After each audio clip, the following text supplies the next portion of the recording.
By 2013, Anthrax was riding about as high as they'd been in over a decade. Worship music had brought Joey Belladonna back into the fold, reintroduced the classic lineup to a new generation of fans, and reminded everyone why this band mattered in the first place.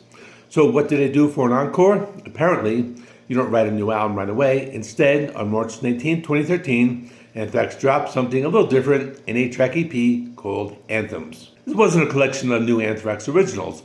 It was a love letter, a tribute to the classic 1970s rock bands that shaped these guys before they ever picked up a guitar with thrash in mind.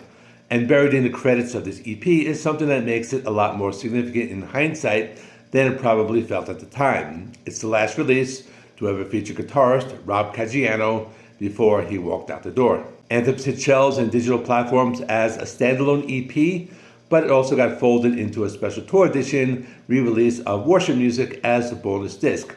68 tracks are covers, full-on tributes to Rush, AC/DC, Boston, Journey, Cheap Trick, and Thin Lizzy. The other 2 tracks are actually the same song twice, the album version, and a special remix of Crawl pulled straight from Worship Music. What's interesting here is the approach.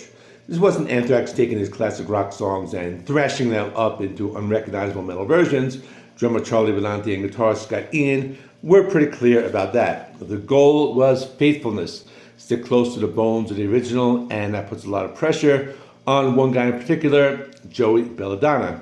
Because if you're going to cover Bon Scott on the AC/DC track and Phil Lynott on the Thin Lizzy track, you can't just sing like Joey Belladonna. Joey had to adapt his voice to each song, and critics genuinely took notice of how much he adjusted his delivery, channeling that classic rock grit instead of his usual clean, powerful thrash voice. So I'm going to go through track by track.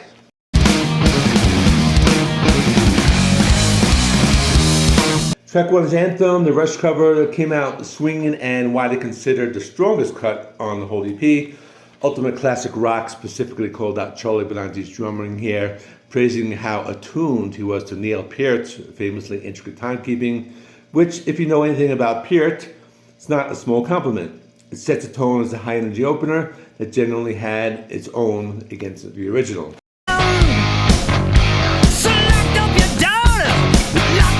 Track 2, TNT, the AC/DC cover. This is where the reviews start splitting hard. Some outlets loved it, scoring as high as 8.6 out of 10 for being punchy and faithful, but over at the Metal Archives, one writer or one critic basically said the cover simply wasn't necessary, arguing the execution came off too safe, too mellow, compared to what other bands had done with the same song.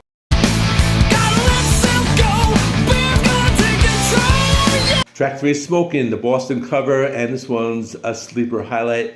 Even features a guest keyboard solo from session musician Fred Mandel. Critics loved the pairing of that frantic keyboard work against Anthrax's heavy rhythm section. One outlet gave it a massive 9.2 out of 10.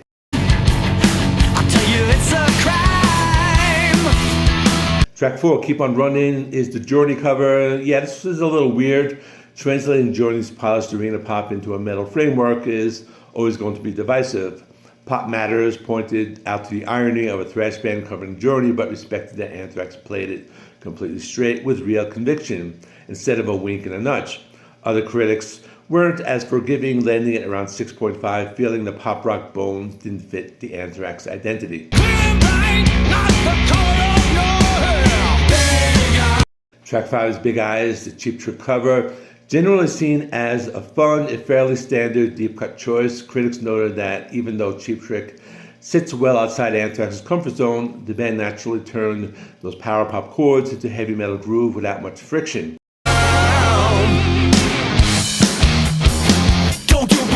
Track 6, Jailbreak, the Thin Lizzy cover. This is the other clear standout, scored a near-perfect 9.5 out of 10 from one outlet. Belladonna in particular got singled out for capturing Phil Lynott's swagger and vocal attitude, while the twin guitar lead stayed heavy and sharp.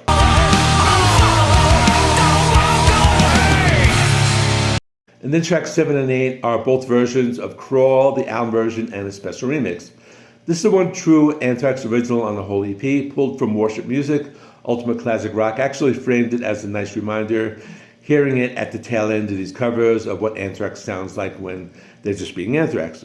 But other reviewers weren't as kind, scoring the album version fairly low, around 4.7, mostly because it was recycled content and not anything new. The remix scored a little better, around 6.2, for at least offering some sonic variation, but the general consensus across the board was that having Crawl twice on an 8-track EP felt like padding. Now here's where the story gets a little more interesting than just the straightforward covers EP, because all while this was being tracked, Anthrax had no idea their lead guitarist was already planning his exit. According to Scott Ian, the tracking process for Anthems was genuinely chaotic, not because of tension, but because of geography. Anthrax was deep into a massive world tour at the time, so Rob Caggiano was laying down his guitar parts and co-producing the sessions wherever he could find a quiet corner.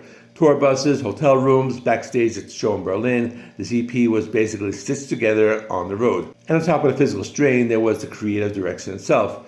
Remember, this whole project was built around faithfulness to the originals, so Caggiano's own aggressive thrash instincts had to be dialed way back. He and Scott Ian spent his entire process carefully mimicking guys like Angus Young, Alex Lifeson, and Rick Nielsen instead of writing anything new. And for a guy who later admitted his heart wasn't fully in the band anymore, that's pretty much a telling detail. Caggiano openly said that outside of tracking solos and handling production work, Anthrax just wasn't a creative outlet for him anymore. So on January 4th, 2013, weeks before Anthems even came out and right before the promotional tour that was supposed to support it, Caggiano made his departure permanent. The band had actually offered him a temporary hiatus so he could go work on other projects and come back. He turned it down and left for good instead. To his credit, Caggiano didn't just vanish and leave the band stranded. He personally reached out to Shadows Fall guitarist Jon Donais to step in and cover the upcoming live shows, a move that would end up being a lot more permanent than anyone expected at the time. As for the why, Caggiano got pretty candid about it in later interviews. He told Pro Sound News that he loved the band like a family, but he never really given room to be a creative force beyond solos and production. And talking to Metal Shop TV afterward, he described feeling like he hit a glass ceiling after 2 separate runs with the band, 2001 to 2005, and then 2007 to 2013. And he just didn't have the inspiration left to keep writing under Scott Ian and Charlie Benante's authorship. The announcement blindsided everyone. Scott Ian told MTV Hive there wasn't some blowout fight behind it. Caggiano just quietly reached that conclusion during the final Anthem sessions.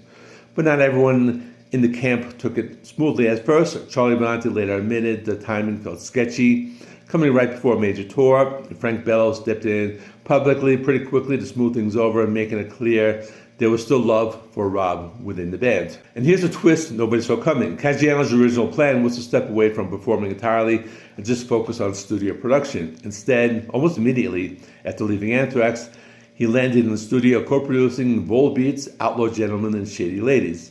The chemistry with frontman Michael Paulson was instant. Caggiano said it was the first time in years he actually felt creative again. Less than a month after leaving Anthrax, he was officially Volbeat's new guitar player. But he would eventually leave Volbeat in 2023. At the present, he's not in any bands, but he has been busy doing studio production work. So that's it. That's Anthems. The tribute EP turned out to be a lot more than a farewell anyone realized while it was being made. Next time we're picking right off where I left off. Jon Donais steps out of the touring to fill in a role and a permanent seat in Anthrax, and the band heads into the writing sessions for what will become For All Kings. We'll get into how a guy from Shadows Fall found his footing in one of Thrash's founding bands, and how that album came together. That will be one of the last episodes before I take a break, and I continue the next series, which I believe will be Flotsam and Jetsam, because they have a new album coming out, and that was the one that got the most votes in the poll as of this recording. So, thanks for watching. Check out the playlist on the screen. It has all the episodes, and see you in the next one.